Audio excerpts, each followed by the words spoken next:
I'm Heath Lane, principal at Bret Harte High School. Joining me tonight for this presentation is Leanne Millar, our college and career counselor. And tonight we have a lot of good information to share with you. One of our key figures that we noticed from last year's presentation is we had 90% of our student body chose to further their education after high school. Because of that, we think you'll get some valuable information tonight, and I hope you stay for the entire show. After this show, we'll make the slides and the videos available on our Bret Harte website, probably at least until the end of the first semester. All right, Ms. Millar, as I was talking about in our introduction, I think that we're seeing some trends when it comes to what our students are choosing in the college and career fields. What were some of the things that you noticed that were the most popular choices in 2020? Well, the number of students that we work with here, a large majority are going to junior college, about 50%. And then we have another 30% going to four-year colleges. And then the rest are in technical schools or the military. So we're looking at moving those students into the correct pathways for them to get to those dream locations. Outstanding, and it seems to be that the most popular choice of last year's class was Columbia College. About 39% of our students went to Columbia College. 28%, it seems like, went to four-year colleges. But do you see that any trends or anything that may change this year? I don't think we'll see a large variation in trends. I think that our numbers starting at community college have usually been around 50%, and I expect that trend will stay the same. I think where we're starting to see trends is when we look at this next slide is all of the differences. There's 10 areas there where students are going out into. So we have a little bit for everybody. I thought it was unique when we were talking a little bit yesterday to see the number of students that attended the CSU and UC system in those statistics. I always thought that that would be a glaring number. And as you were sharing with me yesterday, our highest percentage of students that are choosing four-year colleges seems to be the private schools and even out-of-state schools in the last few years. There's a lot of different reasons for that across the state and probably here as well. I think one of the reasons that we're seeing that is a lot of high merit students can go to those universities and receive some outstanding scholarships. And I think that that plays into that number as well. And I think it also has a lot to do with what you do for our students on a regular basis and how good you are at finding those scholarships and stuff for our students. This next slide talks a little bit about timelines and key timelines for the 2020-21 school year. Are there any glaring changes that have occurred this year? Just the biggest change is that the CSU has extended their deadline to December 4th. To me, that's the biggest change that our students will see. I think probably the second change is because of the situation with COVID, many of the private schools have extended their early decision, early action deadlines by about 2 weeks. Outstanding. The other thing, I guess, that's probably a major change that we started to talk about last year and some of the things we're seeing are some of the changes that are occurring with the SAT when it comes to using that test as well as the ACT for admittance. What can you tell us about that? Well, right now in the state of California, for both the UC system and the CSU system, testing is not required for admission. Across the country, it varies. Some have gone test optional, some have gone test blind. So it's really important for the student to know what the requirement is for the institution that they are planning to apply to. Outstanding. Some of the keys on this slide that you'll see on the testing date is that because of our spring testing last year and the cancellation of that test, we're still working diligently and we're hoping to hold a test on our campus on October 27th. Obviously, what occurs with public health and those guidelines are going to dictate whether we get that. The other key dates that you'll see on there is we're still planning to have the ASVAB test in the spring, as well as our ONET and that online test. Okay. PSAT tests, SATs, all those things we also have ready to go for spring. The key for you guys to know, the juniors with the PSAT, is that we need to start planning and thinking about registration for that, which opens in November. So make sure you see Ms. Millar in our Learning Center to get that taken care of. And then the dates for the SAT are still kind of not set in stone, and we're looking to be when they're going to be. We'll know as we get closer, maybe to January. We'll be able to release those dates, and hopefully we get some more information from the College Board on that. As Ms. Millar already talked about a little bit, the SAT and ACT have changed, and she's kind of explained that those are not tests that the UCs and the CSU systems can any longer use as a measure for entrance, but they still do use these tests in some cases for placement in higher level courses that you'll see. And then there are still, like Ms. Millar had mentioned, there are still some out-of-state colleges that are using, in private schools, that are using those tests, especially if you're trying to get into impacted programs. Is that correct, Ms. Millar? That is correct. And then the other reason that you may want them is some of the schools are using those results still for their merit aid. So you might want to consider taking them if you're trying to get merit aid. Outstanding. And senior College Board scholarships. You want to talk about that for a second? Right, because a lot of our seniors started the process to be in these scholarships, they will honor your entrance into the scholarship competition if you were not able to improve your score because you were not able to take a second test. So if you still complete the other 5 steps, you'll still be eligible for the $40,000 scholarships. And of course, the 3 steps you have left will make you eligible for those scholarship drawings as well. Outstanding. How about for our juniors? Our juniors will get to start into this program in the spring. So they'll have 3 steps that they can complete for entry into the scholarship drawings from College Board. Very good. I hear Ms. Millar tell me and my office staff daily, and I also see every email that she forwards me into, the importance of, if there was one message that we could get to all of our juniors and seniors tonight, it's to utilize the Bret Harte High School website, and specifically the College and Career Center website. Ms. Millar does an amazing job updating that site, posting information that is relevant and important, dates, additional information you can get. So family, parents, students, please, please, please plan on spending time on that website on a regular basis for getting updated information. I'm going to let Ms. Millar talk a little bit about a new calendar app that she's began using this year. Yes, so on the previous slide, you saw an opportunity to go to the site to schedule a meeting with me. And once you hit that link, it will take you to this Calendly page, and you just select what kind of meeting you want to have with me. It tells you the available dates. It'll ask you some questions so that I'm prepared for our meeting. And it's really that simple. So you just go on and you schedule. Right now, every 4-year college-bound senior should be scheduling a meeting with me. If they have not, and our seniors looking for other options can start scheduling for November and December. I will be done with all senior appointments in December, and then in January, we'll open it up for juniors for their planning meeting.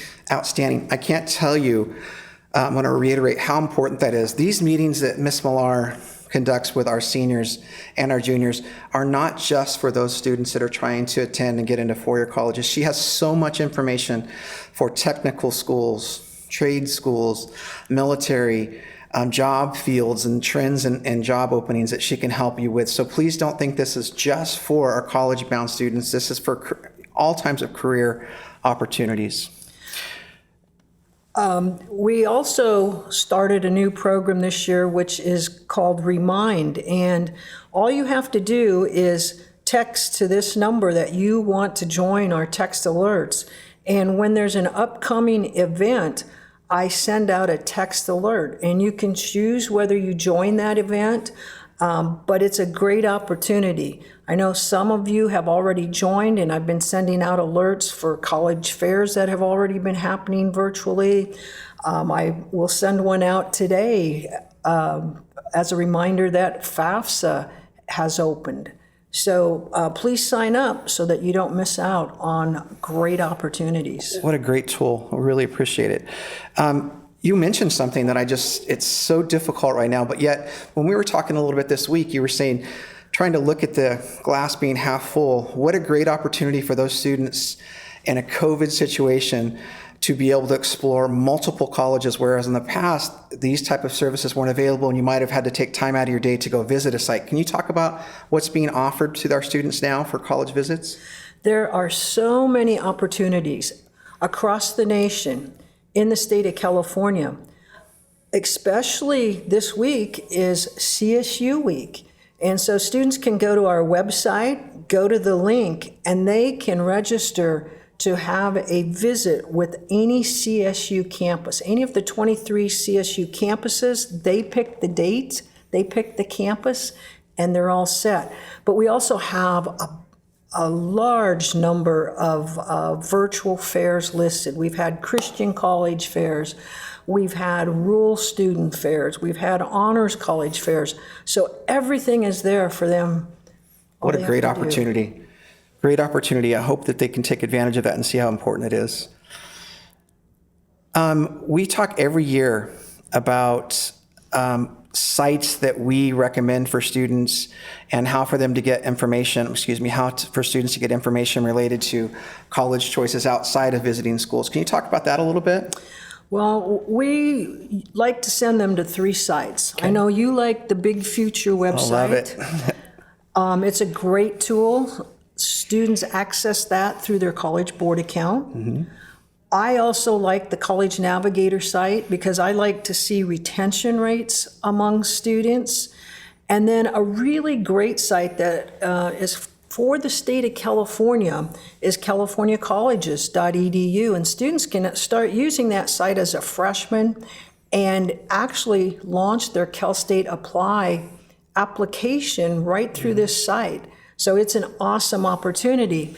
And then for our students that are looking for community college programs, the California Community Colleges site, I can help students find where they need to go at the 115 college campuses for any sort of trade that they would like to pursue. And amazing what the community colleges are doing like that with that now, even local ones and all over the state. We often hear, and I know you hear all the time, the kids that come to me that are planning to go to college, including our own kids, well, I just don't know what to major in. I don't know what I want to do. You want to talk about that question and how you answer it? Right. What I tell students, don't worry about your major, especially while you're still in high school. You're going to figure that out. And the UC just released a study that of the UC graduates, 63% are working in careers that are not specific to a major. So 63% of you can major in anything you want. I call it the golden ticket, and you'll get a job. The other 27% will be in very specialized type of careers that require certificates of some sort. Outstanding. So it really does open doors for our students. A through G requirements, CSU and UC, you'll find more specifics on this in our Student Rights and Responsibilities Handbook, in addition to our course catalog. I also, as the junior and senior advisor, will meet with students at least twice a year, especially our students that are on the A through G or four-year college class, and make sure that they're taking all the courses necessary and that we have them set up. And then Ms. Millar double checks my work every year to make sure that we're set. So we can talk more about that when we meet. If you ever want to find the Bret Harte courses that we have that have been approved on our A through G list, you can go to this website that's posted at the bottom and type in Bret Harte Union High School, and it'll show you a list of every course we offer on campus that's had A through G approval. Okay, Ms. Millar, some important application deadlines. Just want to remind you to stay on top of your deadlines. We've posted the major deadlines for this year's senior class. So just make sure, I recommend a spreadsheet with your deadlines on there. Also, the UC has some changes due to COVID, and the big one is that they are accepting no credit in A through G for this year's class for admission purposes. That's great information, because I got a ton of questions on that last year when we were closed down and started to issue some pass-fail grades for that. So that's really important, and that's great for our students, and I'm glad to see that. Information, if any parents are looking for updates for COVID-19 related to specific campuses, this is where you could gain that information. Just go in and search. And then there's so many changes. I don't know, most of you know Ms. Millar, and she has a tremendous background in NCAA eligibility as being a college coach and a college teacher for years. What are the biggest things you see possibly coming up, Leanne?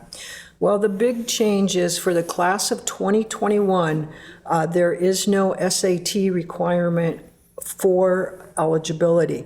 They still need to have a 2.3 at the Division I level and a 2.2 at the Division II level. I highly recommend any student that is planning to try to play college sports to set up an appointment with me as soon as possible to make sure that they are going to meet their eligibility requirements. Outstanding. The big topic and the new deal in the last 5 years has been the number of students across the state of California taking advantage of dual enrollment while they're in high school. This is a tremendous opportunity, especially for those college-bound students or those that are specifically looking to get into trade schools or technical school programs. If you're interested in dual enrollment and you're looking for a dual enrollment class that's trying to meet the needs of graduation, please make an appointment to talk to me so that I can make sure that those classes are going to meet those expectations. History classes are often difficult. If you have questions about classes that may transfer to certain colleges or college courses that you're really not looking for them to count for Bret Harte credits and maybe just elective credits, please see Ms. Millar, and she's an expert in that category. Columbia College, our local community college, is really starting to get much more efficient on the paperwork track, and they're looking for some different ways. Instead of students in the past having to come to me with a signature on this paper, they're doing kind of an approval letter where I'm able to add students to a list. It's placed on that list, and then when you go in for those appointments, you'll just be cleared. So those are things to watch for, follow. You'll see updates on our college career page, and we'll also have more information tonight on that. Okay, dual enrollment for this spring. The key here is that because of some changes with courses we used to have on campus called CCAP courses, which are basically college courses taught on the Bret Harte campus, and that was pulled away because of COVID and some funding issues within the California community college system, they began giving priority registration for our seniors and our students at Bret Harte. That registration starts in late November. You want to watch that. Connect Columbia. You want to really make sure you don't miss those deadlines. They're offering free Zoom guidance, counseling things for those students interested in dual enrollment. But by all means, look to take advantage of that. The higher level courses, the most competitive courses, are looking for students to have dual enrollment classes. So it's something you want to check into and look at, especially if you're a junior right now. CCAP courses, as I mentioned just now, have been canceled for this year and for the fall and now for the spring. We won't find out whether or not we're going to have CCAP courses next year until probably too late for us to get them going in the fall. So I would guess as a principal, I'm trying to anticipate that the next time we'll be able to offer CCAP courses at Bret Harte might not be until the spring of 2022. But that does not mean that you're not still going to be able to take advantage of dual enrollment in those college courses. It's still a simple process. So please don't be scared away from making those choices. Any upcoming events that you think are really, really beneficial for our students right now, Ms. Millar? We have some key events coming up. CSU Week, which we talked about earlier. We have a UC application workshop this Friday for all students applying to the UC. We have a CSU application workshop in October. We have a University of Utah rep who will be talking in further detail coming up. We plan to have a FAFSA workshop, and a date will be released on that as soon as it's finalized. We have the rescheduled SAT coming up for our seniors. And then another one that I want our students to be aware of is what's called rural leverage. And that's a seminar that will be coming up. They can sign up for it. It's free. And it's how to use your background as a rural student as an advantage in the application process. Exciting for our kids. That's really going to help a lot of our students out. You had some other virtual events that you thought students should be aware of? Right, and I've posted all of these on the website. That would be the easiest place to go to register. Perfect. But they're all coming up very soon. Outstanding. And military.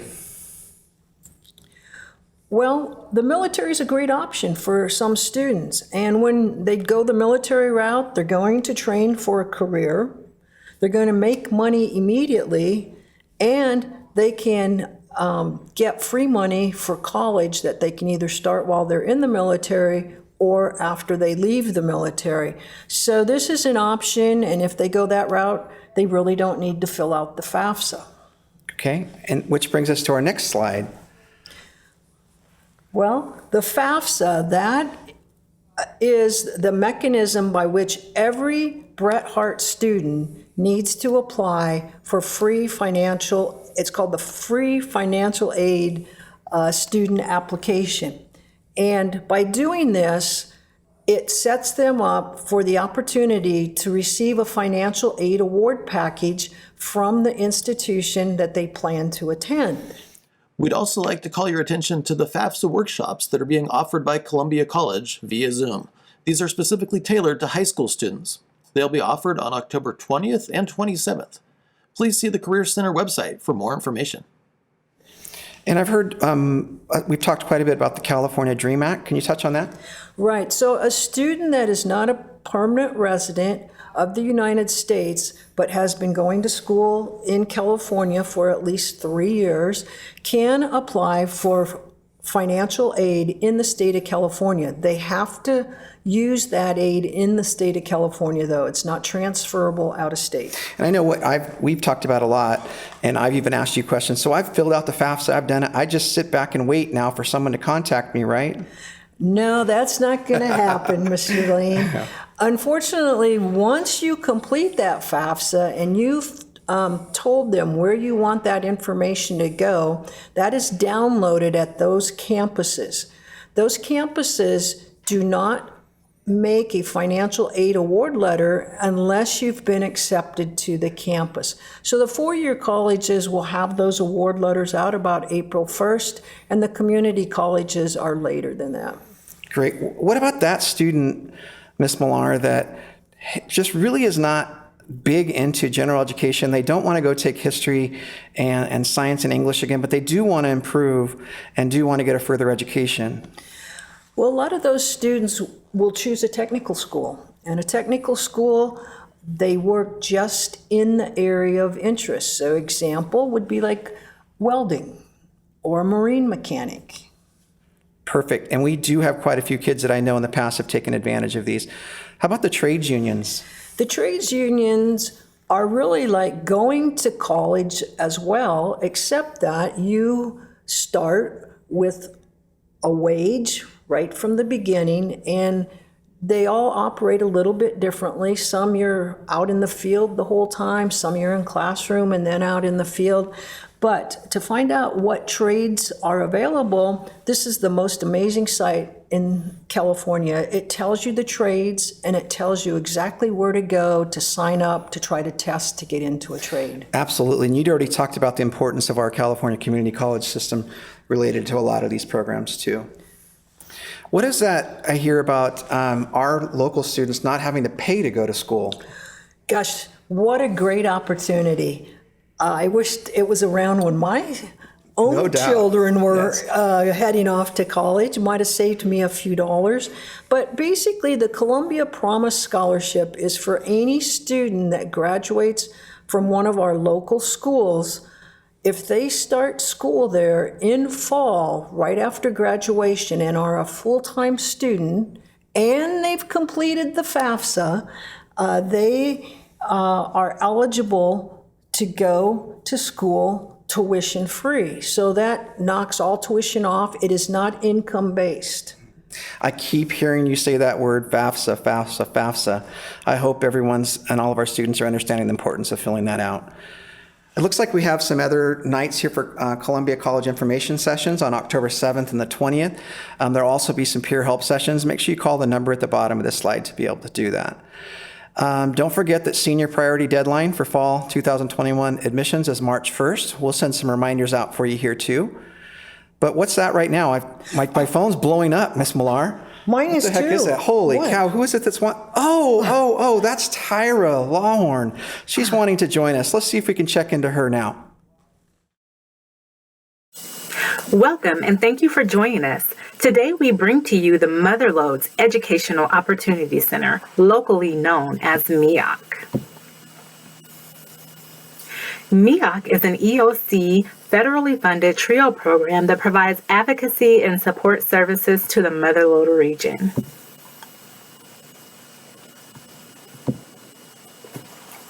MEOC has taken time to foster meaningful partnerships throughout the Mother Lode with high schools, adult education programs, community agencies to ensure that quality services are readily available for program participants in the areas in which they live. Here are the 5 counties in which we serve: Amador, Calaveras, Mariposa, Stanislaus, and Tuolumne counties.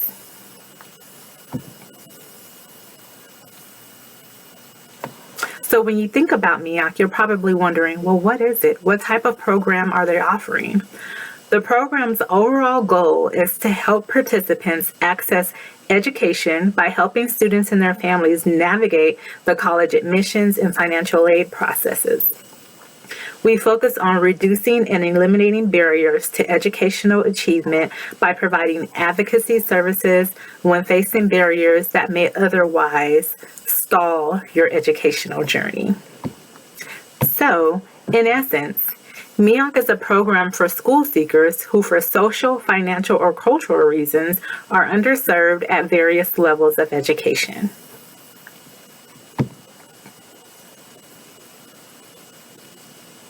And we weigh heavily in on advocacy services. One of the major barriers our program participants face is sorting out which educational resources will support them throughout their educational journey and what programs are available when they no longer have access to their high school counselors. The MEOC program was specifically designed to fill those service gaps. For example, summer gap services were critical for recent graduates. Some of the questions that the students had over the summer was, my high school is closed and I have questions over the summer. Who am I going to turn to about getting those questions answered as I enter into college in the fall? Or you have the student who changed their mind when they're in high school or seeking to get their diploma or GED. College wasn't something that was on the forefront of their mind. Now that they've completed that requirement, they're like, hey, I think I can do this, but who do I call? Who's going to help me get into college?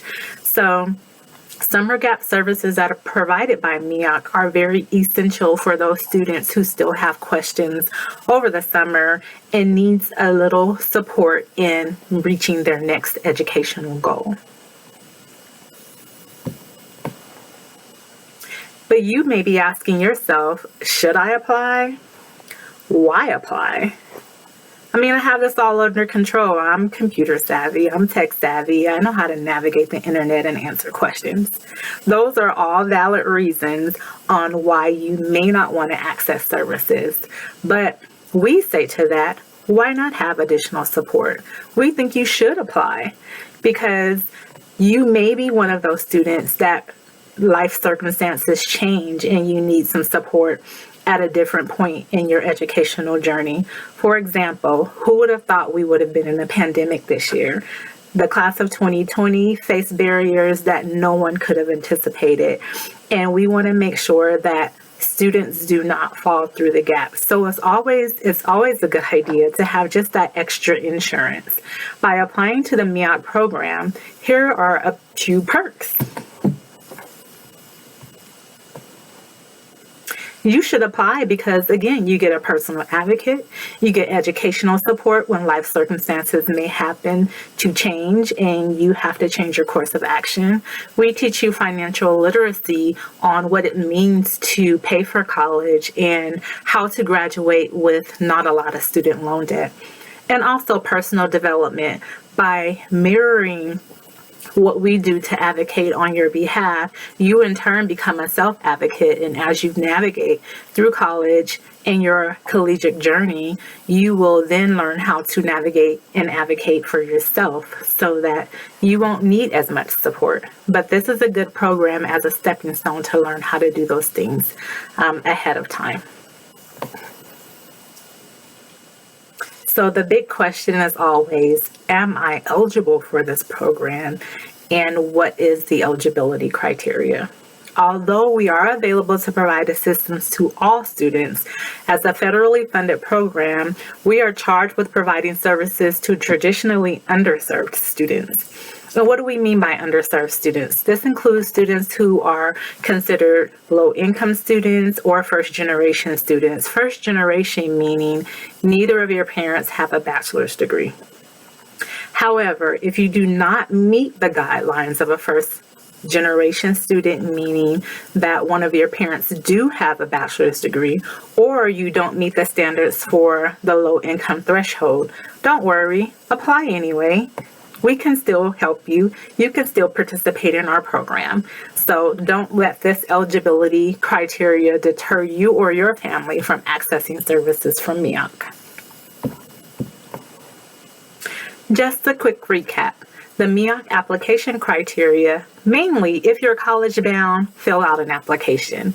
If you're vocational school bound, fill out an application. If you're UC bound, fill out an application. If you're CSU bound, fill out an application. First generation, low income U.S. citizen or permanent resident is what we prefer, but we are not limited to serving only those students.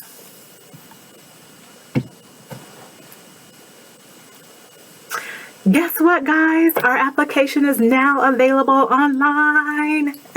That's exciting to me because for some time now, we've only been working with a paper application, and we noticed that it presented barriers for students, especially those under the age of 24, to get the necessary parent signature for submission. It also created a barrier for counselors or partner agencies to collect those applications back from the students. So now we have an online application process where parents and students can sit down in the luxury of their own home or computer lab, however you want to access the application, even via your cell phone. You can utilize a digital signature to sign the application, hit the submit button, and you will receive a copy in your personal email account, as well as we will receive a copy in our work email account.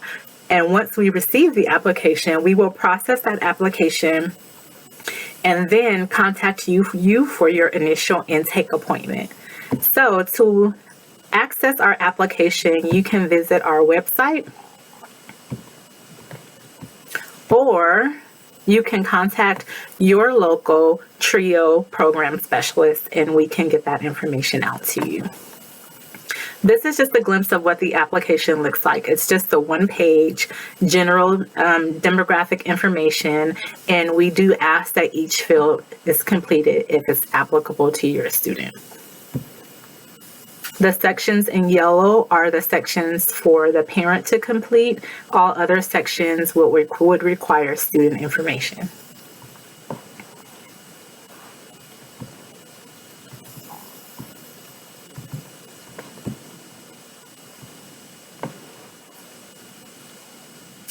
So, to get direct services for the county in which you live, each program specialist is assigned to divide up the workload.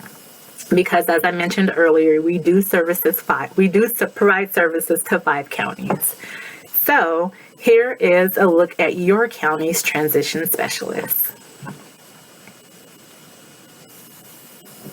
Tiffany Flies is the program specialist for Mariposa County, Tuolumne County, and parts of Stanislaus County, which includes Oakdale and Waterford. Tyra Lawhorn is the program specialist for Amador County, Calaveras County, and Stanislaus County, which includes the areas of Modesto and Oakdale. So if you have any questions, please feel free to take down the contact information for your particular program specialist, and we will be more than happy to work with you. And if you want a direct link sent to you for the online application, you can just either email Tiffany or Tyra, and we will be more than happy to send that information to you. Thank you again for tuning in to learn more about the Lode Educational Opportunity Center, where we are building services and bridging gaps between high schools and where they end and where college begins. My name is Tyra Lawhorn, your MEAC College Transition Specialist, and it's been a pleasure advocating for you and helping you to reach your educational goals. Thank you for your time, and you have a wonderful day. Tyra, thank you so much for sharing that information for MEAC. Now joining us from Columbia College, we'd like to welcome Michael Igo.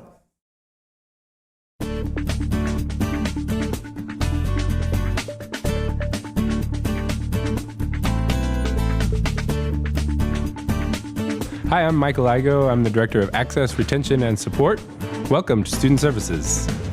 Columbia College Student Services provide comprehensive support services to assist students in educational and career planning and help ensure successful completion of the student's personal goals.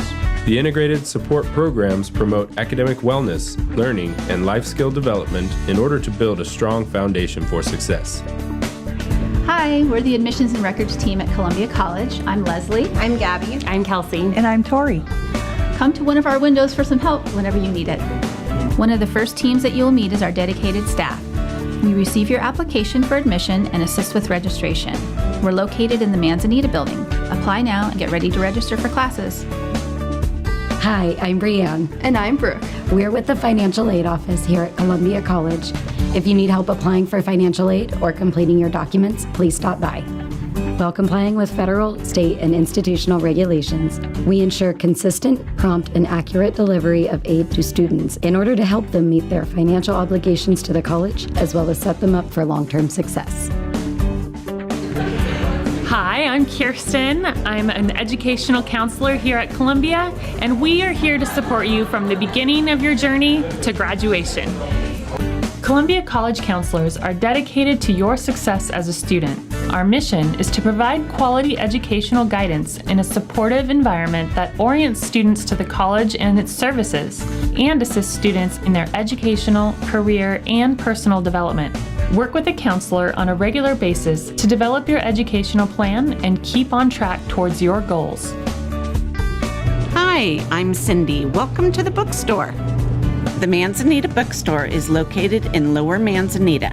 Our college takes pride in making available the textbooks for your courses, along with offering buyback and general merchandise, including school supplies, electronics, office supplies, gift items, and clothing supporting the Claim Jumper logo.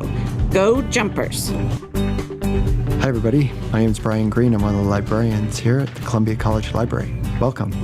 Located in Lower Tamarack Hall, the Student-Centered Library provides resources for students, including textbooks, article databases, magazines, journals, ebooks, books, movies, and music, along with hosting prom night each semester. Visit the library and find what you need to be a successful student. Bring photo ID with you and get your own library card. I'm Lindsay Laney, the coordinator of Academic Achievement Center. Come visit the heart of campus. The Academic Achievement Center, located on the second floor of the library, assists students in becoming more efficient and effective learners. We are here to help students improve their academic skills and aid in their academic success. We offer a range of services designed to meet individual needs, including individual and group peer tutoring and online tutoring. Hi, I'm Laureen Campana. I'm the Columbia College Nurse Practitioner. This is Pinion Health Services Student Health and Wellness Center here for you. The Student Health and Wellness Center is located in the Pinion Building. Services offered to students by the college nurse practitioner include evaluation of minor illness and injury, health advice, program physical exams, tuberculosis testing, flu vaccine, over-the-counter medications, hygiene kits, smoking cessation support, community referrals as needed, and a comfy nap room. All services are covered by your health fee. Your success in college depends on good health. We are here for you. Hi, I'm Tamara Oxford. I'm the Mental Health Coordinator and Licensed Counselor here on campus. I'm located in the Student Health and Wellness Center. Come on over if you need somebody to talk to. Columbia College recognizes that student success is linked to mental and emotional health and well-being. So a licensed counselor is available at no cost to enrolled students seeking emotional or psychological support, intervention, or guidance.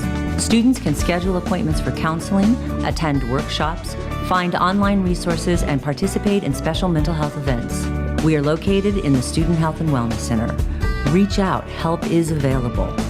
Hi, I'm Dorlin Folletti. Part of my responsibilities here for Columbia is running the food bank along with our student leaders. If you're hungry, please stop by. Our door is always open. Did you know that Columbia College has a food bank? The food bank is located in the Ponderosa building next to Health Services. The hours are Monday through Thursday, 8 to 4 p.m., and Fridays by appointment only. The food bank is open to all students and the public. Hi, my name is Kelly Thomas, and I'm the Child Care Center Manager at Columbia College, and here we are at our center. The Columbia College Child Care Center offers high-quality child care for children ages birth to 5 years old. Care is free or reduced for families who meet the need and eligibility criteria.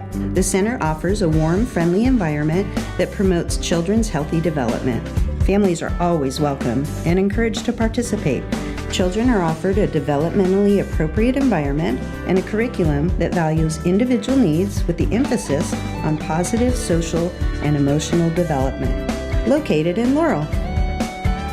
Hi, I'm Mary. Welcome to the Career Services Center. We're located in Upper Manzanita. Stop by if you need help with resumes, cover letters, and job applications. Columbia College's career and job placement services include employer event coordination and a virtual and physical job board with employment opportunities. Students and alumni can schedule appointments focused on career exploration, job searching, cover letters, resumes, job applications, and interviewing. The college also has an interview clothing closet that allows students to look their best prior to interviewing. Hi, I'm Sean, the DSPS Counselor Coordinator. If you're a disabled student and you need help with your academic plan or help with your classes, stop by our office and see us anytime. Disabled Student Programs and Services provides accommodations to help students with verified disabilities meet the academic requirements of courses to ensure the students can compete academically on an equal basis with their non-disabled peers. The department provides accommodations through support services, special equipment, specially trained staff, and access to the high-tech center. Hi, welcome to Columbia College. I'm Dr. Brian Jensen, Counselor for Veterans. If you're a veteran student, come see us at the Veterans Office. The Columbia College Veterans Benefit Office provides qualified veterans and their beneficiaries with educational benefits. Additionally, we serve as liaisons to the Department of Veteran Affairs in the certification process, as well as campus programs and resources. Hi, welcome to TRIO Student Support Services. I'm Annika, the director of the program. We're here to help you transfer to a university. Come on in. Columbia's TRIO Student Support Services program is an academic support network designed to make sure first-generation, low-income, or students with disabilities reach their chosen goals of graduating with an associate's degree and transferring to a university to complete their bachelor's degree. We help you complete in a timely manner with the highest GPA possible and the maximum financial aid and scholarship opportunities. We know you can make it with the proper support. So we guide you through proven structured activities like mentoring, workshops, field trips, counseling, and social networking. Go beyond and become a scholar with TRIO SSS. Hi everyone, my name is Matt. I'm the coordinator of the EOPS program. It stands for the Extended Opportunities, Programs, and Services. We look forward to serving you. EOPS, the Extended Opportunities, Programs, and Services, is a student support service offering students a $300 textbook voucher, counseling sessions, transportation assistance, priority registration, and support accomplishing your goals. Students must qualify for EOPS by having both an educational and financial disadvantage. Hi, I'm Jill Olson, Coordinator Counselor for CalWorks. If you're a student on cash aid, please come see me. The California Work Opportunities and Responsibilities to Kids program, better known as CalWorks, offers support services to students receiving TANF, temporary aid to needy families. CalWorks services include, but are not limited to, specialized counseling services, individualized case management services, child care assistance, and career education, as well as job seeking and retention skills, job development, work study opportunities, and more. We're located in the Manzanita building. Columbia Cares, we're here to help.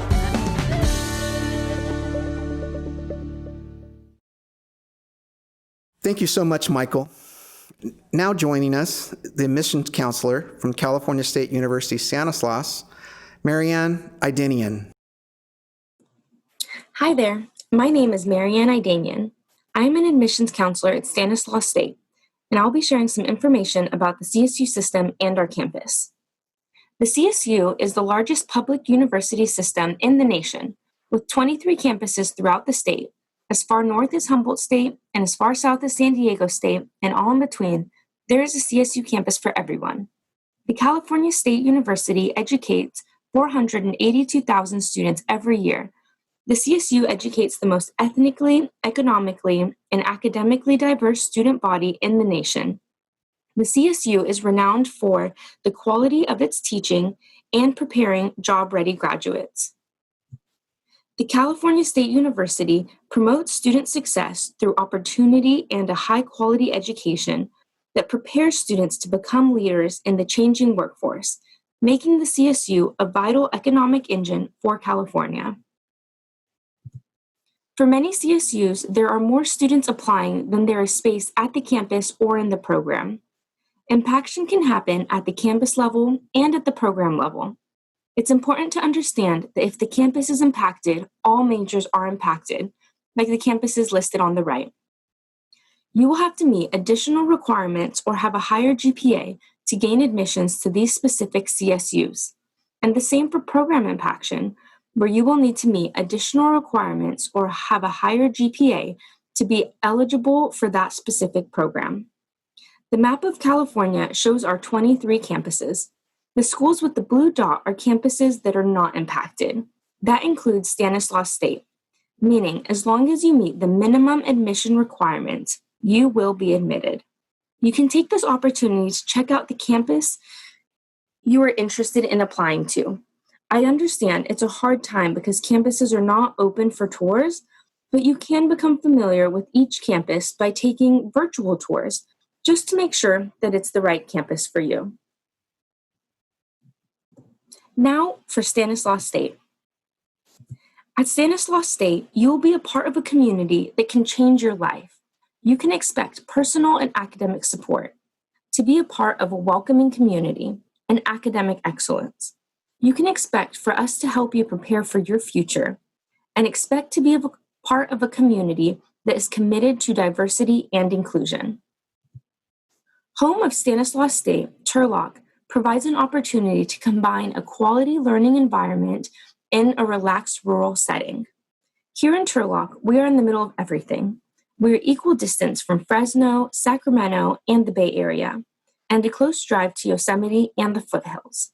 There is so much to explore around us. Our campus has about 10,000 students currently enrolled, and Turlock has a population of about 70,000. We're a small city with the perfect environment to focus on your studies. Stanislaus State has an extension campus in Stockton for specific majors. There are unique opportunities like accelerated and flexible degree completion programs available at the Stockton campus. There's a place for you here. We offer students a welcoming community where anybody can feel a sense of belonging. With more than 80 clubs and organizations, you have the opportunity to join a club, get involved with Greek life if you're interested in a sorority or fraternity. You can even make your own club. We compete in the NCAA Division II and 14 men's and women's athletic teams. If you're looking for something less competitive, we do offer intramural sports. We have a brand new student center that provides programs and services that encourage involvement in meaningful experiences and relationships outside of the academic environment. There are plenty of opportunities to get involved. Because we are a small school, we provide opportunities to develop your social capital, where the friends that you make in college will become your business partners and colleagues, people who you go to grow professionally. So make your college years count. Get involved. You'll find that a lot of the learning you experience actually comes from outside the classroom. You'll find support. We provide students with personal and academic support. The faculty to student ratio is 1 to 22. It's much easier to engage and create relationships with faculty in these smaller settings. These are the people who will help you succeed and graduate. We can do that because we are a smaller institution. 70% of students are first in their family to go to college, and they keep coming back the next year. So we are doing something right. Our food pantry offers students who are food insecure weekly items, since students should not have to worry about where their next meal is coming from. Our tutoring center provides individual help, where you're not just another student. Also included in tuition is the health center, fitness center, psychological counseling services, and the Warrior Cross Cultural Center. You will have all the resources you need to succeed at Stan State. You'll feel at home. Our residence halls offer suite and apartment style living. These are considered very affordable compared to other campuses. Housing is all-inclusive with a meal plan, access to professional academic advisor, all your utilities, a game room, and free printing, and much more. Every student on every floor has access to a PAL or peer academic leader who hosts study nights and events on time management. You will also have an RA or resident assistant who helps you socially by hosting fun events and works to build friendships within the community. Stan State is widely recognized for its dedicated staff in high-quality academic programs, with 44 majors, 44 minors, and over 100 areas of concentration. Many of our faculty are active in research. We have the highest tenured track faculty ratio among CSU campuses, which means you will be taught by PhD caliber professors who are experts in their field. They're here for a reason. They're passionate about providing learning opportunities. They choose to teach Stan State because they know our students and want to be a part of our community. We have 4 academic colleges, starting with the College of Arts, Humanities, and Social Science. Criminal justice is one of our most popular majors. We are one of 2 campuses who offer a forensic science concentration, and we're the only campus in California to offer a juvenile justice concentration. If you're not sure what you want to study yet, do some research, look into the kind of degree you need for your dream job, and compare that to the majors that we offer. College is going to be your first opportunity to take absolute control of your education, where you can match what you study with what you're passionate about. If you're passionate about art, you can study creative media. There is something for everybody. Moving on to the College of Business. It is one major with many concentrations. This program has the type of accreditation that only 5% of business schools have worldwide. We also have the College of Education, Kinesiology, and Social Work. Some of the very first courses we taught in 1960 were education courses. We were known as the go-to school if you want to be a teacher, so we have a very strong program. We offer an integrated teaching program where you can complete your liberal studies degree and a teaching credential all in 4 years, so that's something that's pretty unique. And the final of our 4 colleges is the College of Science. Most labs seat no more than 19 students. So it's a fantastic opportunity for you to have lab experience as an undergraduate. The nursing program has had 6 consecutive semesters of 100% passing rate for the NCLEX. And if you're interested in any pre-health professions, the biology major will connect you with faculty that will advise you to make sure you're taking all the prerequisites for the program that you're interested in, whether it's medicine or dentistry or anything else along those lines. We will prepare you for the future. Graduating from university is not the end goal. The goal is to live the life you've always dreamed of and having the career of your dreams. Our support services will help you succeed not only when attending, but also after you graduate. Our Career Ready You program can set you up with an internship experience, which is great because it will connect theory to practice in the real world setting. Our Career and Professional Development Center can help prepare you for your first interview. They'll help you review your resume, and they'll even provide you with professional interview attire. Many classes have hands-on experience, which give you tools to succeed after graduation. Classes like writing for the university newspaper and DJing for the campus radio station. By the time you graduate, you will have an amazing degree, but also an amazing experience. Your degree will be recognized worldwide because it's CSU, and we're the largest public university system in the country. But we want to make sure that your degree is backed up with career preparation for you to succeed. So I am personally inviting you to join the Warrior community, and I'll tell you how. Our freshman requirements include a 2.5 GPA in all your A through G courses. The SAT and ACT scores are not required this year for admission purposes for fall 2021. Based on our enrollment capacity, we may give consideration to students with a 2.0 to 2.49, but right now we just can't make that decision.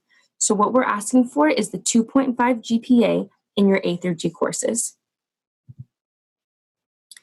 $110 million was awarded in financial aid and scholarships in 2019-2020. 1,100 scholarships were administered by Stanislaus State, and 86% of our students receive aid. Many of these students have their tuition paid for with free money. So don't forget to apply for the FAFSA or California Dream Act during their priority application period, October 1st to March 2nd. This is how you can get a degree for a very low price that is recognized worldwide. Stan State is not impacted, but we are making an impact in our region and in the lives of the students who come to our school. Since we're not impacted, we are accessible by meeting minimum admission requirements, which is the 2.5 GPA in all your A through G classes. However, pre-nursing and nursing are our only impacted majors. In order to be admitted to the pre-nursing program, we're looking for a high school GPA of 3.5 or higher in grades 10, 11, and 12. We're also looking for an English GPA of 3.3 or higher, and a math GPA of 3.5 or higher, and a year-long math course beyond Algebra 2. Whether it's statistics your senior year or pre-calculus your junior year, we're just looking for that year-long math course that's beyond Algebra 2. And we're also looking for your biology and chemistry grade of a B or better. And this is just because the nursing program is very competitive, and we want to set expectations for pre-nursing students who are hoping to get in. Based on data, this is the profile of a student who is prepared for the program and will succeed once admitted. Submitting your application is just the first step, which you can do October 1st to December 4th. Once you have applied, make sure to meet mandatory deadlines. Regularly check your Stan State email and follow our social media pages to get reminders of events and deadlines. And finally, contact us. I'm here to help you. We're offering application assistance sessions throughout the application period, which is October 1st through December 4th. So just make sure to check out our webpage and join in if you have any questions about the application. And I will also be back on October 23rd for a Cal State application presentation, where I will walk you through each aspect of the Cal State application that is used for all 23 campuses. Thank you so much for your time. Have a great evening. Thank you so much, Marianne. Next, I'd like to welcome the admissions counselor from the University of California, Merced, Abraham Lopez. Hello, Bret Harte High School. Thank you for inviting me to your college night. My name is Abraham Lopez. I am one of the admissions advisors for the Office of Admissions here at UC Merced. And a little bit about our campus. We opened up our doors in 2005 with about 875 students. We're part of the UC system. You can see there are 9 campuses, and we are going to provide you academic excellence, research for you to continue your intellectual development, so that way you can start contributing to the needs of our changing society. In addition to that, to propel your career, we want to provide you research opportunities. Research is the cornerstone of the University of California. You're going to be on the forefront, cutting edge, solving issues that impact the state. And then also provide you through our service learning programs, our community service opportunities as well, to give back to the community.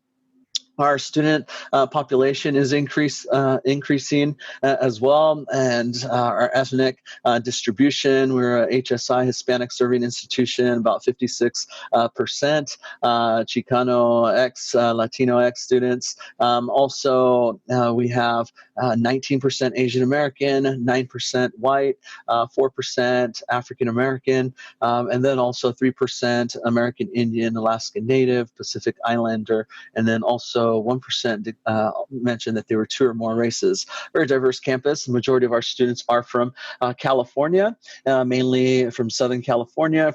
Nearly about 3/4 of our students are first generation, meaning they're the first in their families to go to college. Just a little over 8,000 students are undergraduate, and you can see there about 68% of our students are conducting research and undergraduate research, because we almost have about 700 graduate students. So the majority of our students are undergraduate.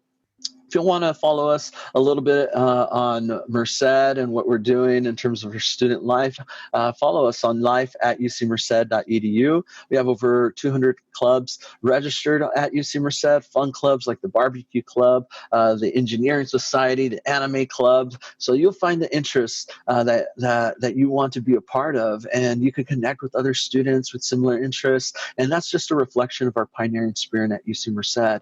You can get involved in different initiatives, student government, student conduct, social justice initiatives, our faculty women's leadership conference that happens throughout the year as well. Our faculty has a women's leadership program for our students. In addition to that, if you're involved in our fraternities and sorority life as well, in Greek life, 18% of our students are involved in Greek life. They've raised more than $20,000 of local, national, and international charities. They've contributed to more than 30,000 hours of community service. We have lots of events going on throughout the year. Some of our more popular events, the Sold Out Poetry Jam, the Cabasterical, the Cowchella. We've had artists Ray Davis, Ken Jeong, Enrique Iglesias, Adam Devine, Plain White Tees, Kiana Lere, Vendetta, Javier Colon, B.O.B., Nina Sky, just a variety of different artists. We also have the NAIA, the National Association of Intercollegiate Athletics. We also have our varsity women's basketball team, who just recently won their 3rd consecutive CalPAC conference, so we're really excited for them. But we have our outdoor adventures program where they take trips to Yosemite, Santa Cruz, Monterey. They go whitewater rafting. They've gone zip lining. We have 25 registered majors and 27 degrees. We offer 2 degrees in Bachelor's of Science and Bachelor's of Arts in Economics and Cognitive Sciences. We also are excited that we have a new major in engineering, civil engineering. Our more popular majors in the UCs here at Merced, most sought out major in engineering is computer science and engineering, biological sciences. We have a pre-med track for students that are interested in that, mechanical engineering. In the social sciences, humanities and arts, our most sought out majors there are psychology, management, business, economics, and then also sociology. But if you want to know more about our tracks and everything that's going on about our academic programs, and then also co-ops, different research opportunities, learning outcomes, different and you want to explore the different careers within that major, definitely scan that QR reader there at the bottom right. And then also the classroom sizes, 21 to student faculty ratio, 21 to 1 student faculty ratio. We have a couple leadership programs, the Yosemite Leadership Program. So regardless of your major or your previous outdoor experience, you can gain the skills to lead, advocate for the environment, make informed ethical decisions, and create social change during this 2-year program. Or you can do research through the Sierra Nevada Research Institute Field Station. We also have different programs through Washington Center or the Study Abroad program. So you combine your internship and your area of interest and your field research study. And then also you get to network with different lawmakers, work with legislative offices, attend debates, hearings, respond to different constituent inquiries. You can study abroad in more than 35 countries that you can choose from, or do a semester at sea. The World Heritage Research Scholars Program, they are students interested in preserving natural and cultural heritage, and they create digital maps and GIS databases of culturally relevant places. They build 3D visualizations and reconstructions of ancient cities and monuments, and they design virtual exhibits and museums to support heritage during this program. So if you're interested in preserving natural and cultural heritage, this program's for you as well. And then also we have our capstone project as well.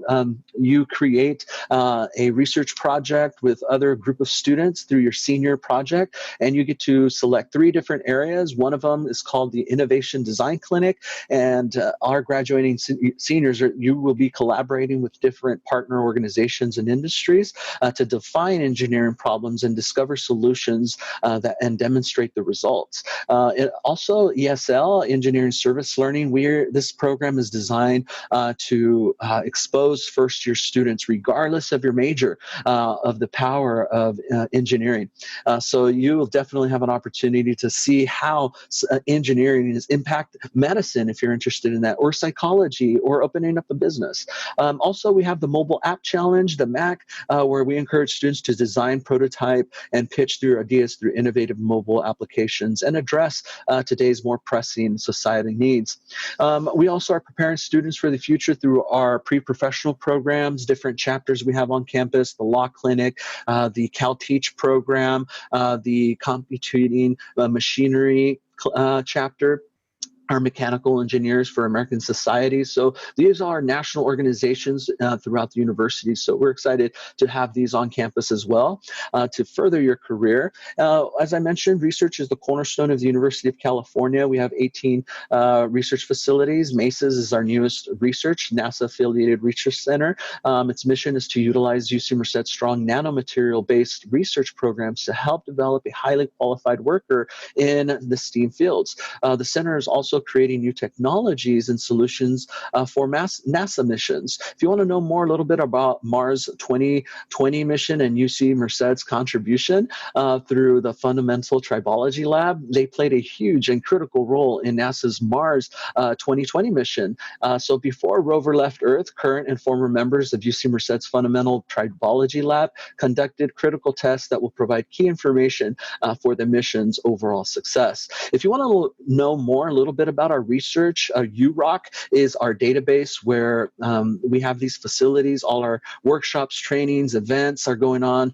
You'll be collaborating with faculty to do research as well. So check out our UROC. That's our research database, regardless of your major. We also want to see our students be successful. We offer our programs for our students to succeed, support programs. We have a basic needs hub as well for food support, where students can pick food from our garden at UC Merced. We understand that basic needs has a direct impact on mental, emotional, physical health, wellness, academic performance, professional development, and holistic success of our students. So the quality of life of our students has a major impact on their sense of belonging, persistence, graduation rate, and overall experience. So feel free to check out there and that QR reader on your phone. We also help students find jobs, where our coach will have an opportunity to help you to conduct an assessment, design a strategy, and begin to implement professional development plan.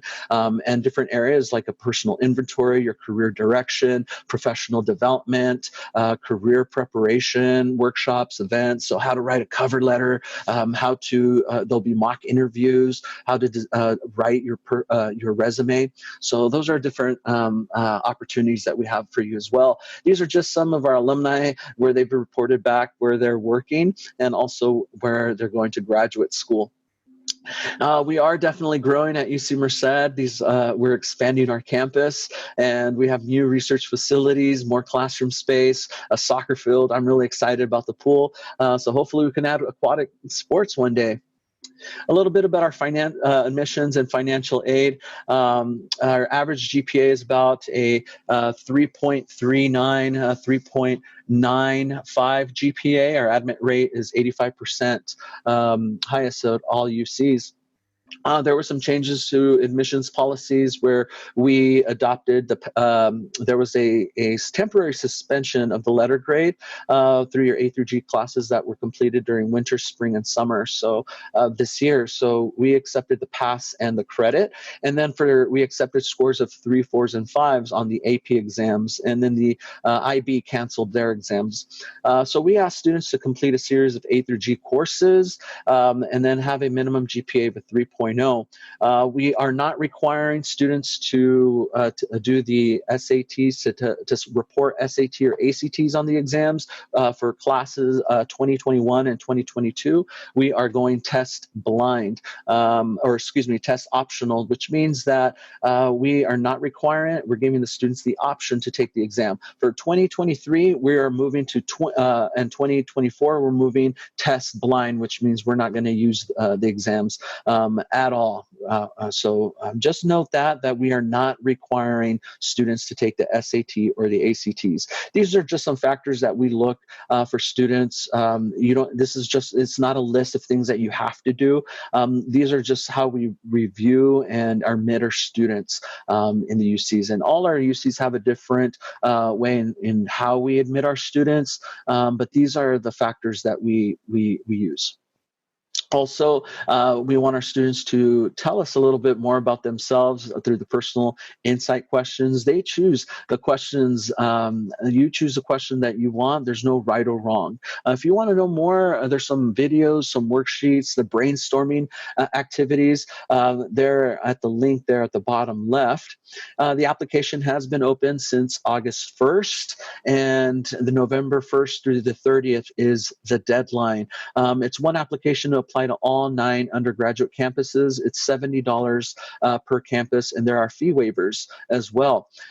We encourage students to apply to the FAFSA or the California DREAM Act. 87% of our students receive some form of financial aid. The average package is just a little over $19,000. We offer a variety of different scholarships. To qualify for our institutional scholarships at UC Merced, students need a GPA of a 3.25. The Blue and Gold Opportunity Plan there states that if your family makes $80,000 or less, we pay for your tuition. For families that qualify for the middle class scholarship that make $184,000 or less, they pay between 40 to 50% of your tuition. So that right there, those are just some scholarships as well. And you can apply for the different variety of different scholarships on the UC application. One thing to note, the filing period is November 30th. March 2nd is the filing period for the FAFSA. We start sending out decisions, Merced, in the month of March, and then we start rolling those out in April, and then also your financial aid. So some next steps to visit our campus. We have virtual events going on, like our Instagram live tours, our drone tours, also our webinars, and our UC for You if you want to hear from other UC campuses, our virtual events going on, our NACAC. And here's my contact information. Thank you once again, Bret Harte, and I look forward to chatting with you soon. Thank you so much for sharing that information, Abraham. I'd like to welcome Jasmine Bryan from the University of Utah, where she serves as the admissions counselor. Hello, I'm Jasmine Bryan from the University of Utah. I'm actually a regional rep for the year who's based full-time in the Bay Area, and I'm here to work with Northern California students. We're going to be talking about why you should consider attending a college out of state.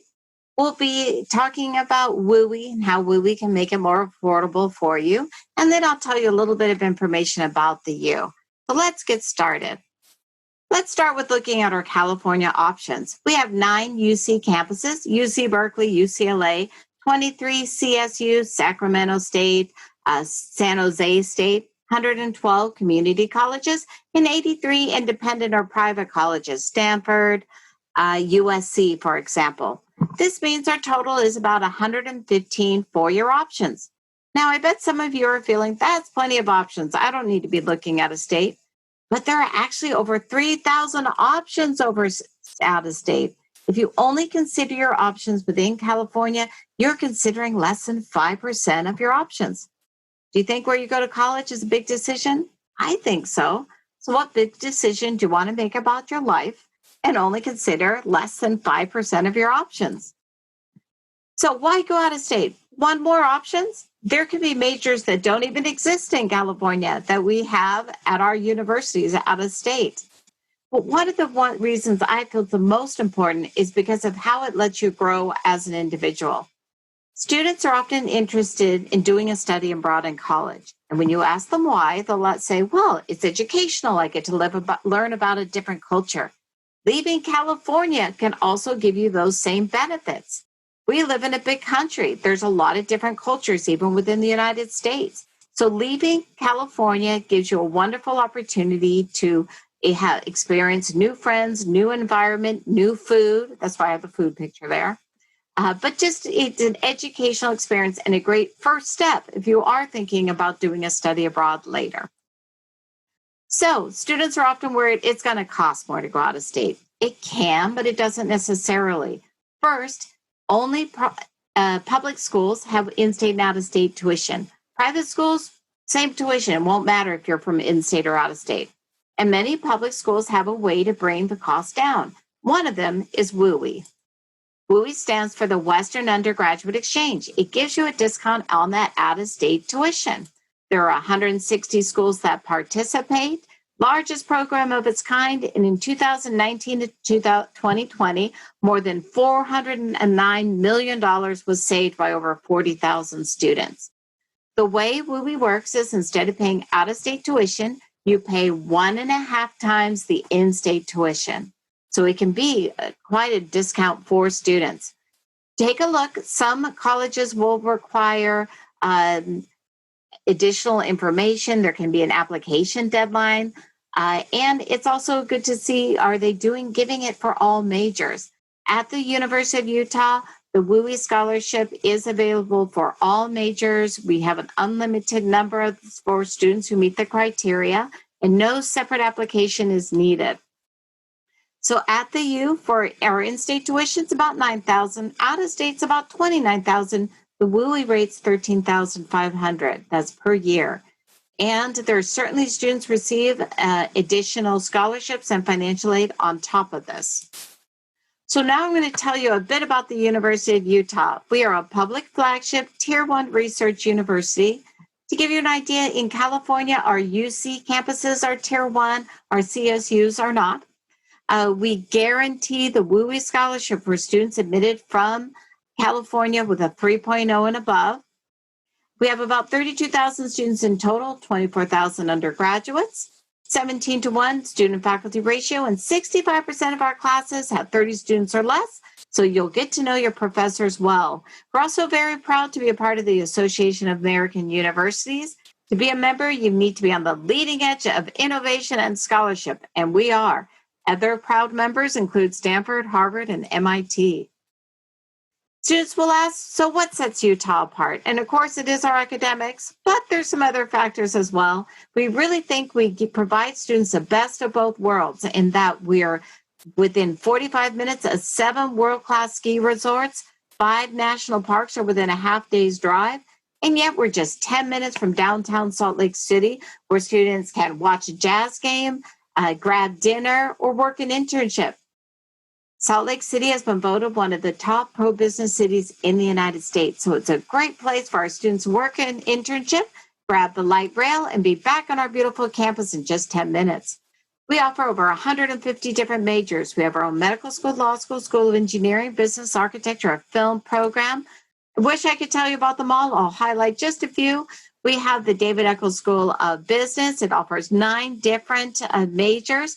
Not sure which one's right for you? We have Business Scholars. It introduces you to all the different programs within the business program, so you can see which one you might like to focus.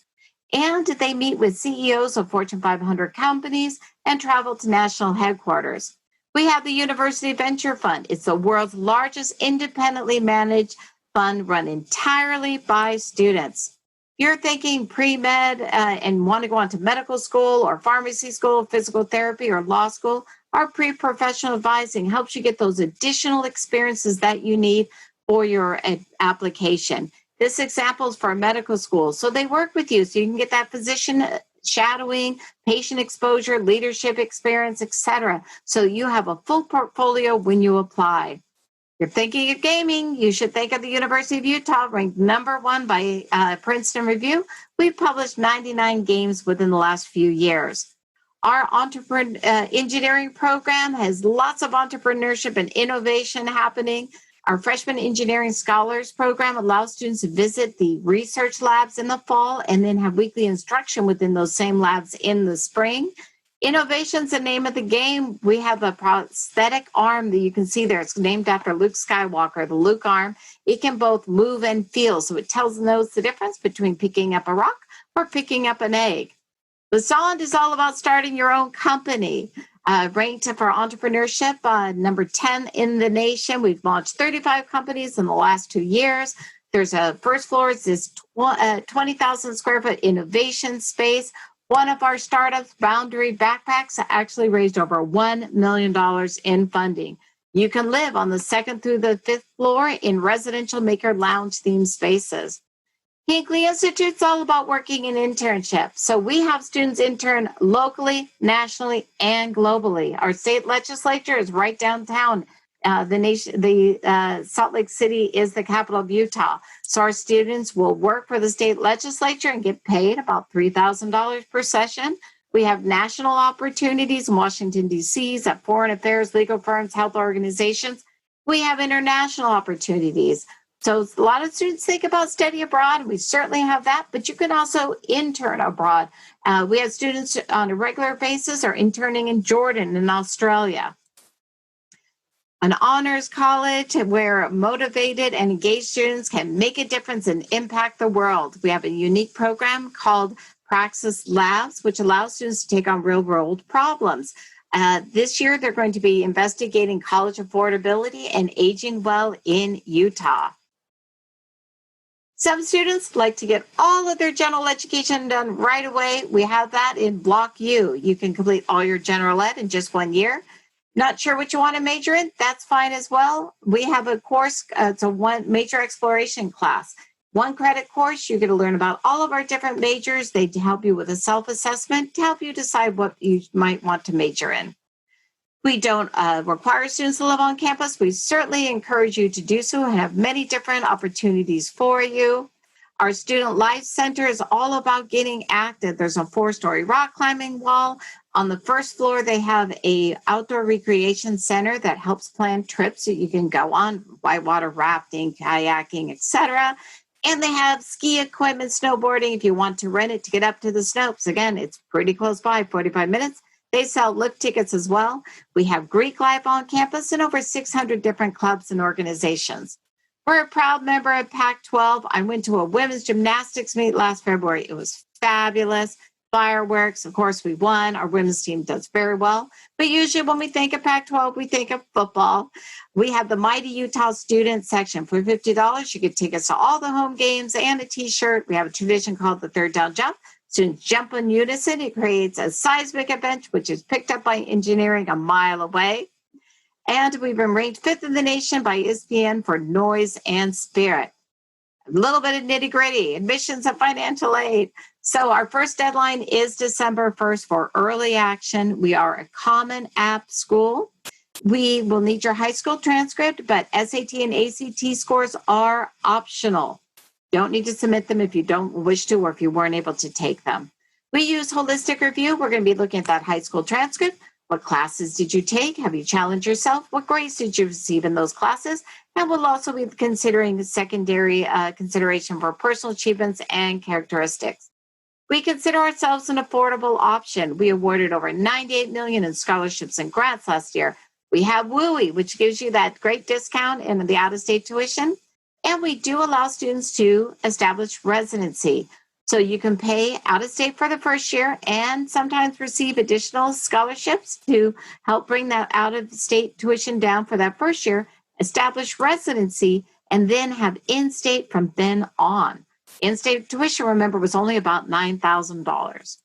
So I highly encourage you to contact me if you have any questions. I would love to hear from you. And I'll end it at that. Thank you so much for listening. I appreciate it. Thank you, Jasmine. Next up tonight, from the United States Air Force, the admissions advisor, Lieutenant Zoe Montgomery. Good evening, everyone. I'm Lieutenant Montgomery, your admissions advisor for Air Force ROTC out of Sacramento, California. And today I'll be talking to you about what the ROTC program actually is and all of the scholarship opportunities that will be available for you.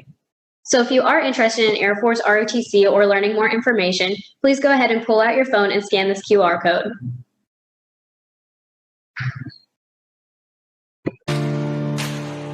Air Force ROTC is the pathway to become a commissioned officer while you're going through college. I'm Captain Nick Henderson, and I'm currently an Air Force ROTC instructor. The people that we're looking for in the ROTC program are people that are driven, people who are motivated to do something bigger, people who want to serve their country, who are physically fit, who are smart, who are able to make decisions on the fly. We have a certain presence on campus. They make no mistake to let us know that we are representing something much bigger than us. We're loud and we're proud, and we bring our shoulders back, chest out. That kind of mirrors, how we feel about ourselves as the best Air Force in the whole entire world. We have 3 levels of the ROTC program. We have your general military course or your GMC. You'll learn as a freshman the basics of what it means to be in the Air Force. Then you'll go on into your sophomore year where you'll learn more about the leadership development portion. And then you'll go on to field training over the summer. Field training is basically the Air Force ROTC equivalent of basic training. It's a training environment where you're going to be evaluated under pressure, and they're going to see if you have what it takes to continue in the program. That transition from your sophomore year over to your junior year to the professional officer course is where you really find out who you are as a leader and develop your leadership and find out why you're really here. Finally, in your senior year, you learn everything that you need to know about being officers in the Air Force. Some of the benefits of being an ROTC, I would say they definitely enhance your leadership skills. Your time management is going to come along with that as well, and your professionalism. And at the same time, it keeps you physically fit. Air Force ROTC is a big family. The moment you get into the program, you're considered a family member. Joining an ROTC program, you have the opportunity to earn a scholarship and have your college paid for. Think about graduating from college without the debt that many Americans have today. I think one of the best things is when you graduate, you already have a job. You act as a manager, you act as a guiding hand. It's twofold. You graduate with a degree and have a job, and you will earn a commission at the same time to be officers in the Air Force. As an Air Force ROTC cadet, expectation is that you lead early and often, and that helps us grow you into the Air Force leader we need you to be. So if you are interested in the military or just looking for a way to pay for college, Air Force ROTC could be the right choice for you. The deadline to apply is January 14th of 2021, and you have to be a high school senior right now. The Air Force wants future leaders that are well-rounded and not just good at taking standardized tests, but if you're looking to apply for the scholarship, there are some requirements that you have to meet. You must have at least a 1240 SAT or a 26 ACT and at least a 3.0 GPA. But those are just the minimums. The averages are a little bit higher at about a 1368 SAT, a 31 ACT, and a 3.7 cumulative unweighted GPA. Now, if you're not a great standardized test taker like myself, you can make up some points in the interview portion. This will just be scheduled with a local detachment commander, and it will just be an interview going over your extracurricular activities and how you are as a student. You also have to submit a fitness assessment, which can be administered by a parent or coach, and a physical from your physician. Now, the first year of ROTC is free either way if you get selected for the scholarship. We call it a 1-year grace period, so you can go and test out the ROTC program, decide if you like it, and if you want to pursue a career as an officer in the Air Force. If not, and you decide this program isn't right for you, you can drop after your first year of ROTC and have no penalties and still receive the first year for free.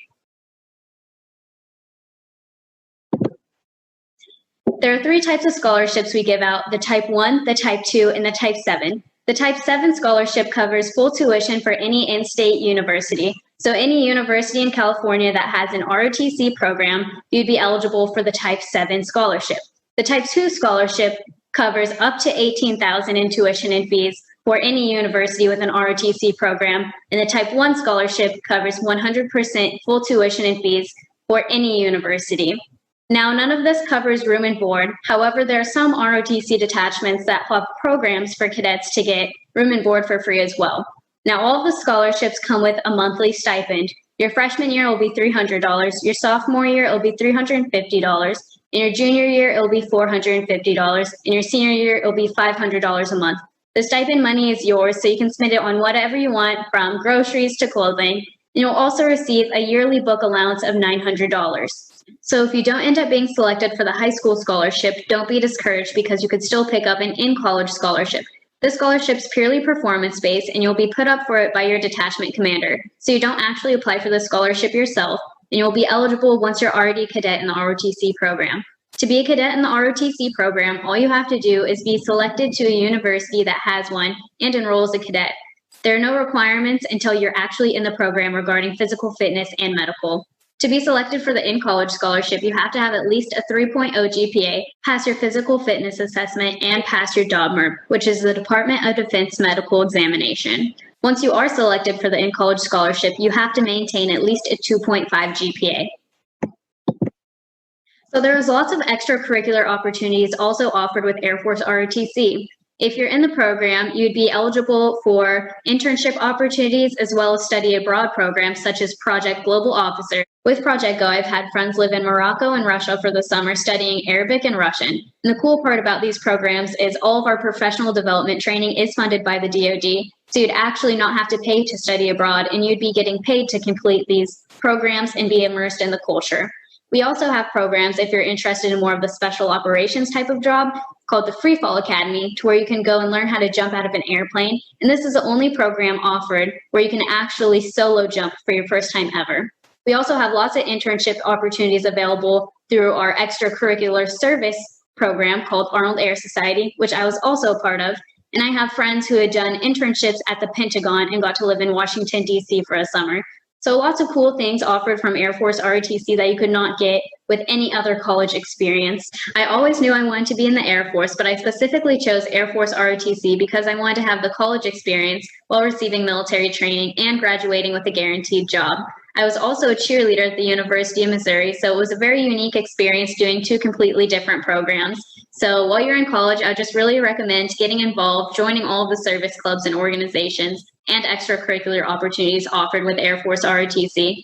For majors, if you're applying for the high school scholarship, we're really pushing the technical and foreign language majors. And if any of you are interested in seeing the list of this, please email me after and I can send that out. Here's my contact information, and if anyone has any more questions about Air Force ROTC or the student life balance, please send me an email or call or text that number. Thank you.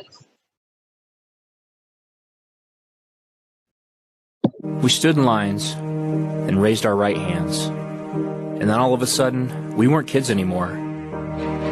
It's not that we grew up. We just knew we had to be different now. When they say repeat after me and you state your name, it sounds like a mess. A bunch of voices saying their names at the same time, all proud of who they are. By the end of the oath, you're one voice, all proud of what you share. The oath is our bond that brings all airmen together. We solemnly swore that we would support and defend the Constitution of the United States against all enemies, foreign and domestic.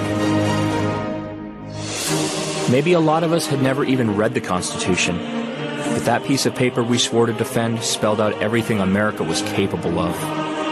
The greatness that was yet to come. Freedoms, rights, powers, duties, responsibilities. That's what we were defending. And now, you've taken that oath. You swore to do what was required of you. What is required will be more than you thought you had. You will be given boundaries and borders, but you will also be shown horizons. Your duty is to achieve the impossible.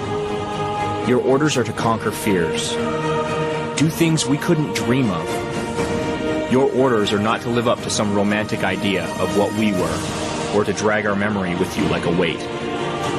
Your orders are to let us carry you to places we couldn't find. Your duty is to your country. Your duty is to be an airman. The oath is not a limitation. It's a starting gun. You have not sworn to do what so many brave men and women have done before. You've sworn to do what no one has done before. Do not repeat after us. Do better. Aim high, airmen. Thank you, Lieutenant Montgomery. Next, from the United States Army, our local recruiter, Staff Sergeant Bryce Magrin. Hello, good evening. This is one of your local Army recruiters in the Sonora Army Recruiting Station, Staff Sergeant Magrin. And tonight we'll give you a brief presentation on the United States Army. Tonight's agenda will include the introduction, misconceptions, active duty versus reserves, the different job choices you have and careers in the Army, college benefits, travel and adventure, basic training, career training and experience, specialty schools, and other military branches. Like I mentioned, my name is Staff Sergeant Magrin. I actually have a child that goes to your school. My wife grew up here in the Murphys area going to Bret Harte High School. Her father did as well. But my job in the military, I enlisted as a 25 Quebec, a multi-channel transmission systems operator maintainer. It's a mouthful, but I work in a signal communications field. This antenna on the bottom right, it's a piece of equipment that'll shoot to the satellite in the sky and bring back signal for secure, non-secure internet. Some of the places I've served is Fort Gordon, Georgia, Washington, D.C., Fort Wainwright, Alaska, and Sonora, California. There's a picture down there with my wife and the President of the United States and myself. I served a 4-year assignment at White House Communications Agency to serve communications for the President and Vice President of White House staff. I've gone to some of the military education schools I've gone to are on the bottom left. Some key schools were UPL, Unit Prevention Leader. It's a drug testing class. Sexual Harassment Assault Response. I went to be a victim advocate for a 2-week course at up in Washington State. And then I also went to recruiting school to come here to be a recruiter. Sergeant Goldberg is our acting station commander. He's an 11 Charlie or 11 Chuck. He's also enlisted as an infantryman. He shoots mortar rounds through a tube. Picture in the bottom left where he's in the snow at Fort Drum. He shoots mortar rounds to a long range to attack the enemy. He's gone through numerous military education courses on the bottom left. He's been a rifle marksmanship instructor. He's gone through the unit prevention leader course as well. And he's a great station commander here to have in Sonora. Staff Sergeant Lohman. He currently lives in Jamestown. He's an 11 Bravo, an infantryman. He has served on the Army basketball team. And he has served at Fort Bragg, North Carolina, Fort Lewis, Washington, and here in Sonora, California. Misconceptions will be as followed. As you can see, we do not always look like the Hollywood stars in acting as Army or military men or soldiers in the Hollywood movies. We don't work with Transformers.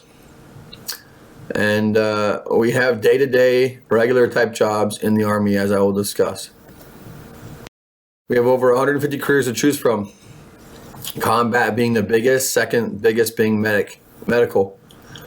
Here we have administrative support, intelligence and combat support, arts and media, paralegal, law enforcement, combat, special forces, diesel, mechanics, aviation mechanics, computers and technology, medical, emergency, construction and engineering, transportation and aviation. That's the bulk of the jobs we have. There's some special fields and other special jobs that we have. If you were to meet with us, we could go through the whole gamut of different jobs we have. Here's some more jobs. There's a dog handler. You can actually be on the commander's horse team. I forget what it's actually called. Some medics performing some medical procedures on the bottom left, some training. And actually a young man from Murphy's recently graduated last year. He just became a UAV, unmanned drone operator. So on the bottom right here is the drone, and that's what he'll be operating. He left the basic training actually just a week or two ago. Griffin Butler was his name. So Griffin's going to go do big things. Active duty versus reserves. Active duty is a full-time job, such as us, the recruiters. And you go active duty, you go every day. You get approximately $1,800 if you were to enlist today as a private. You get free room and board, free meals, 100% free medical, free dental, 30 days paid vacation. And I don't know what other job's going to give you 30 days paid vacation. So that's pretty good. My family and I are always taking little trips. You get federal holidays off, unlimited sick days. If you're sick, you go to the doctor. They don't want you at work sick, contaminating people. They will allow you to stay home in quarters and get it better. You get approximately $450 of annual clothing allowance, free college education. Our commander in Stockton, she's earning her doctorate degree right now. She has never paid a dime out of pocket for her college education. Let's talk about the Army Reserves real quick. You have to serve a minimum of 6 years. It sounds like a lot, but it's not when you only serve 1 weekend a month, 2 weeks a year. So you get paid for that. It's not a lot, right? But this is the reserves. This is more of a part-time gig. And a lot of folks here that have a great permanent full-time job, but maybe not good benefits, will also enlist in the reserves. So sheriffs and other people that may have a good job in the county, but may not have great benefits, like I said, will sign up and enlist in the Army Reserves. You get medical insurance, not 100% free. Dental insurance, just not 100% free. You still get the 9/11 GI Bill. And I didn't actually put that, but it's in active duty as well. You get the 9/11 GI Bill. I got my bachelor's degree while serving in the Army. I had enough for an AA, but the Army helped cover the rest. And I didn't have to pay a dime. Then I got my 9/11 GI Bill and gave it to my 4 kids. So my kids will at least have 1 year free of college, no matter where they go. Army barracks. Your Army barracks will look similar to this. The room will look like the one on the bottom left, with a bed, a dresser, a desk, some drawers, and the closet is a walk-in closet that's usually pretty big. You share a common area in the middle with a kitchen, with a quote-unquote roommate. Doesn't live with you, usually lives right next door, where you share that common area. Laundry room, there's probably usually 1 or 2 laundry rooms on each floor of the barracks. As long as you take care of the building, it's not that bad. It's actually a pretty good thing. Living in the Army life. So each installation will have 1 to 3 gyms. They'll have athletic and sports fields for the youth. I've lived on the Army installations, and my kids have played in local sports leagues. The soldiers, the enlisted folks or officers, all the soldiers can play on the local installation sports teams, whether it's a softball team, football. Throughout the year, they have different sports leagues. Here is the Education Center on post. So on the top left is maybe an upper view from what the Education Center will look like. They have testing facilities. I was able to raise my ASVAB score by retaking my ASVAB test later on in my career at the Education Center. This Sergeant First Class on the top right is putting on his little cap as he graduates. various colleges will have a room or office that you can use for that college at that education center. And I remember, as I said, free college. So I put free college here because the education center will give you tuition assistance to go to college. That's how I got my bachelor's degree, through the Army. And I didn't have to touch my GI Bill. That's how I was able to give it to my 4 kids. This is the Columbia College Promise. When we go into your high school and we ask the juniors and seniors, what are you doing after high school? They say, we're going to Columbia. Why? Because it's free. I say, well, do you know what the Columbia College Promise is? And they say, no. A majority of them do not know what it is. It's here. You can go to Columbia College website and get it. But here it is. You have to have a full load of classes, get a C or better, and you have to apply for FAFSA. Here it is. It tells you who qualifies. Granted, this document's a couple years old now, but it'll still be on there. You can still access it through their website. But a lot of kids want to go to Columbia and they don't know what it takes. A lot of kids are still at Columbia that should have already graduated. Like I said, we can help you with college finances. Tuition assistance. Active duty gets $4,000 per year while on active duty. And now it's not a ton, but you get it caps out at the end of the fiscal year. If you're excited to graduate college before the end of that fiscal year, you can dip in your GI Bill. You can take out a small loan. I was able to only dip a small loan for 1 class, and because I didn't want to wait till the fiscal year starts in order for me to graduate with my bachelor's degree. The post 9/11 GI Bill gives you money for school. It gives you money for a technical trade. You get living expenses paid for. You get books paid for. Travel and adventure. So you can be stationed in so many places in the United States and outside the United States. The top central part of the United States doesn't have a whole lot of installations to serve at or work at.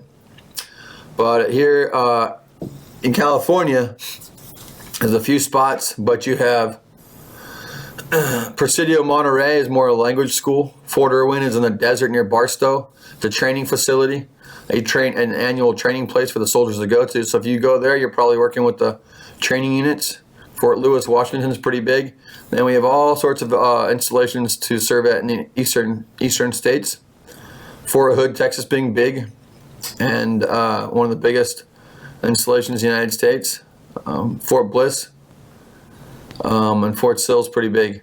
But you can also go work and live in Japan, Qatar, Kuwait, South Korea, Italy, Germany, Hawaii. I almost got an assignment in Italy till I found out I got my White House communications job. So I was not able to go to Italy. Basic training. This is what basic training kind of has some pictures here. You'll qualify with your weapon on the right, bottom right. You'll do some combatives, close hand combat. You'll do some fitness on the left with a hexagon deadlift and some leg tucks. Some leg tucks is all part of the new Army Combat Fitness Test. Basic training. You'll jump down you'll rappel down a tower, go over an obstacle, a confidence wall, and you'll be climbing some nets. That's all part of the confidence week, and I thoroughly enjoyed it. Basic training will last 10 weeks, and then after that you'll go to your advanced individual training for your job. Airborne school is part of a contract option. You can get this when you enlist as part of your option, jumping out of a perfectly good airplane with a parachute. U.S. Army Air Assault School is an option. Ranger School is also an option. The next slide will give you the requirements to Ranger School, and you can always inquire with us. Inquire with us with more details on what it takes, and here's the major qualifications on the bottom left. I'm going to give you a few seconds to look at this. And that concludes our presentation. If you'd like more information, you can find us on Facebook with our names, Instagram with Go Army Sonora, California, text or phone call. I'll be around the Google form here with any questions and answers for you. Thanks so much. Have a good evening.